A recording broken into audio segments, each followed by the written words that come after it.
So what's really going on with SpongeBob's bizarre bedroom?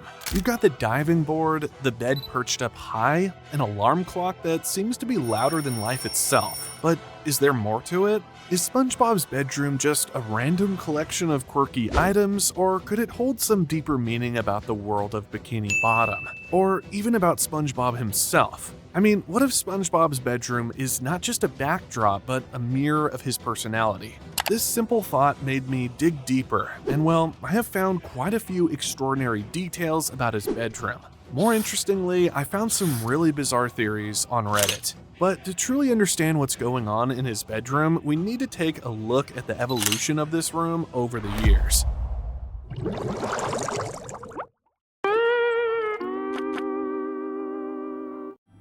Throughout the years, SpongeBob's room has undergone a lot of changes. It has shifted in ways that can seem almost as wacky as the sponge who sleeps there. In one episode, it's one way, and in another, something's slightly off, as if Bikini Bottom is playing tricks on us. These inconsistencies might seem like just another example of cartoon logic, but they could actually reveal something bigger about how the show itself has evolved. See, when SpongeBob SquarePants first aired in 1999, one of the most distinctive features of the show was its setting.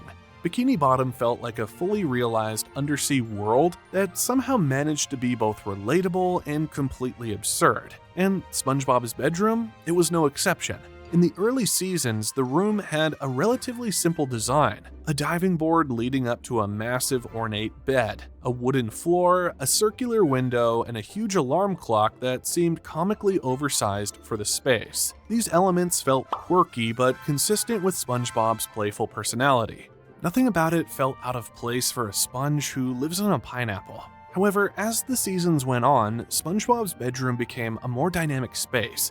Small changes crept in here and there, with objects in the room sometimes shifting positions. Colors became more vibrant, and new details suddenly appearing that weren't there before. For instance, in earlier seasons, his walls were simple wooden slats, but in later episodes, you start to notice a floral wallpaper or even a more textured, intricate look. His alarm clock changes design at various points, and sometimes even the placement of the window seems to change, depending on the episode. This brings up an interesting point. Why are there so many inconsistencies in the layout of SpongeBob's bedroom? Is this just a case of the animators changing things up for visual variety, or does it go deeper? Some fans believe that these changes reflect the evolving tone of the show itself. Early SpongeBob was simpler, focusing on lighthearted slice-of-life humor. But as the seasons progressed, the show became more surreal, and so did the settings. SpongeBob's room, like the rest of Bikini Bottom, started to embrace the chaos. But there's more to the story. These inconsistencies could also reflect SpongeBob's inner world. His bedroom isn't static because SpongeBob himself isn't a static character. He's endlessly energetic, always in motion, and maybe his room, in its odd, ever-changing way, is a reflection of his boundless imagination and unpredictable nature. One day, his bed is a certain height, and the next, it's slightly different. The room is basically adapting to fit the wacky situations SpongeBob finds himself in. And then there's the matter of SpongeBob's bedroom in the SpongeBob movies, where his room takes on entirely new forms. In the SpongeBob SquarePants movie and the SpongeBob movie Sponge Out of Water, the room is shown with even more detailed three-dimensional textures, which makes it feel more tangible. Yes, you can chalk this shift in visual style up to the difference between TV animation and film, but it also plays into the idea that SpongeBob's world, and by extension his room, is constantly in flux. And now, these shifts make me question the strange features of his bedroom.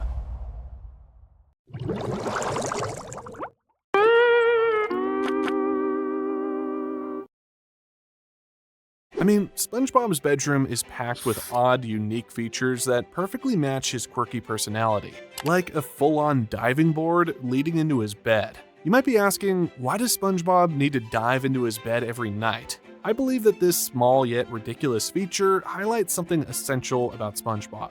Even the mundane parts of life, like going to bed, need to be fun, exaggerated, and filled with excitement. In a world where most of us simply crawl into bed, SpongeBob launches himself into slumber, making even bedtime an adventure. Then there's the oversized alarm clock. This thing is massive, often taking up a prominent spot near his bed. And when it goes off, it's loud enough to wake the entire ocean floor.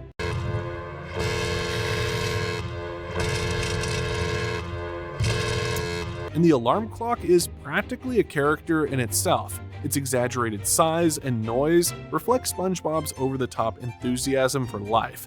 It's as if SpongeBob needs a monumental wake-up call every day just to match the enormous amount of energy he has. The alarm clock doesn't just wake him up, it sets the tone for his day, one filled with constant excitement no matter how small the task. We also can't ignore SpongeBob's closet. It seems normal enough at first glance, but in some episodes, it becomes almost a gag in its own right. His closet is bottomless, or at least it seems that way, holding an impossibly large collection of items for someone who supposedly only wears one outfit. In some episodes, it's shown to hold costumes, cleaning supplies, or even random objects that seem far too big to realistically fit in there.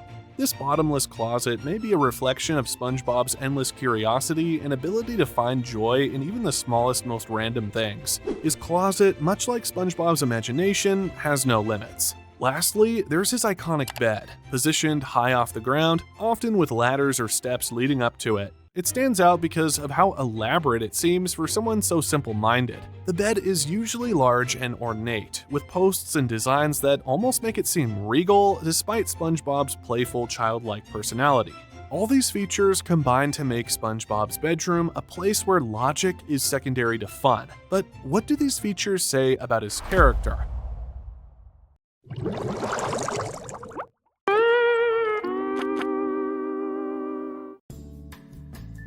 I mean, the playful, almost childlike design of his room is a reflection of his eternal innocence. There's no gray or dullness here, much like how SpongeBob sees the world. His bedroom represents a world where anything is possible, and where even the simplest actions, like getting out of bed, can be turned into a fun-filled event. At the same time, the bedroom's organized chaos speaks volumes about SpongeBob's ability to thrive in environments that might seem overwhelming to others.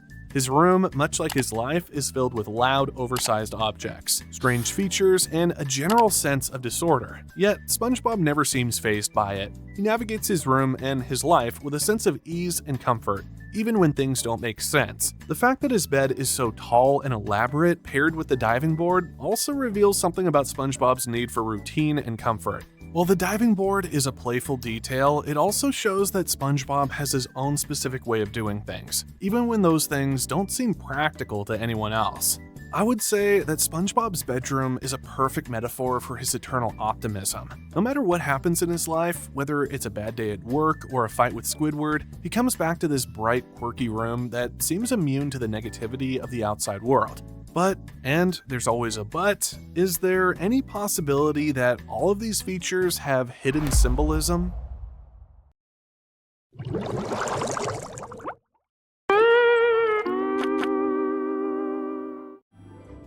What if SpongeBob's bedroom holds hidden meanings? Could there be a deeper layer of symbolism beneath all those random objects? Fans have speculated for years that there's more to his bedroom than meets the eye, and when you start digging, the conspiracy theories get even wilder. Let's start with the diving board. On the surface, it's just another zany aspect of SpongeBob's life. But what if it symbolizes something much deeper, like SpongeBob's constant leap into the unknown? Think about it. SpongeBob never hesitates to throw himself into new situations, whether it's a jellyfishing trip gone wrong or some new half-baked scheme from Patrick. The diving board could represent his willingness to plunge into life head first, regardless of the consequences. The alarm clock could also carry a hidden meaning. It's ridiculously large and always wakes SpongeBob up with a deafening ring. But could it be a metaphor for something more existential? Some conspiracy theorists have suggested that the alarm clock represents the harsh realities of life intruding into SpongeBob's otherwise innocent and happy world. It's as if the clock is a reminder that time is always ticking, pushing SpongeBob and all of us towards inevitable change. The question is, how long can SpongeBob's innocence last in a world that's constantly moving forward? Even the shifting designs of his walls might be more than just random artistic choices. One theory suggests that these changes in his environment could be a reflection of SpongeBob's mental state. When things are going well, his room feels bright, colorful, and open, but in more stressful episodes, you might notice a darker, more confined atmosphere creeping into the design. Could this be a subtle nod to the internal struggles SpongeBob faces but rarely expresses? Maybe, just maybe, the design of his room is trying to tell us something about the darker side of living in a seemingly carefree world. There's even speculation that SpongeBob's bed, which is always elevated and sometimes overly ornate, symbolizes his desire to escape the harshness of reality. Positioned high above the chaos of his room, his bed might represent a place where SpongeBob feels safe and disconnected from the craziness of the world below. The fact that it's positioned so high up might suggest that SpongeBob is constantly reaching for a higher state of happiness, one that's increasingly difficult to attain as the show goes on. But the most intriguing theory that fans have tossed around is the idea that SpongeBob's family is secretly very wealthy. This theory claims that SpongeBob is far from the naive, underpaid fry cook he appears to be. Instead, he comes from a rich family, which could explain a few odd details about his life, like how he was able to buy his iconic pineapple house with cash. That's right, according to a few hints in the show, SpongeBob didn't take out a mortgage, he simply paid for his home outright. No questions asked. It raises the question, how does a fry cook afford a house? Especially in Bikini Bottom, where, let's face it, real estate might be tougher than it looks? The theory suggests that SpongeBob's humble job at the Krusty Krab is more of a passion project, a way for him to feel grounded. Meanwhile, his wealth quietly supports his carefree lifestyle. And who better to keep an eye on this naive, happy-go-lucky sponge than Squidward, who, some say, could actually be his reluctant caretaker? This theory imagines Squidward as being tasked with watching over SpongeBob, making sure he stays out of trouble while secretly resenting his wealth and privilege. But the theory doesn't stop there. You have probably noticed how there's a mysterious corner in SpongeBob's room.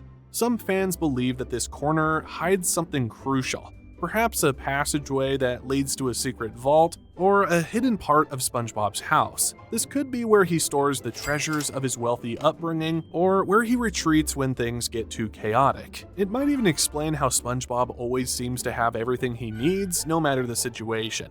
Maybe there's a whole side of SpongeBob's life we've never been shown, and that hidden corner in his bedroom is the key to unlocking it. So, what do you think SpongeBob's bedroom really says about him? Or even the show itself? Is it just a wacky, ever-changing space for laughs, or do you believe there's deeper symbolism behind it? Do you have your own theories about the strange features of SpongeBob's room? Let me know in the comments below. I'd love to hear your thoughts below. And don't forget to like the video and subscribe for more.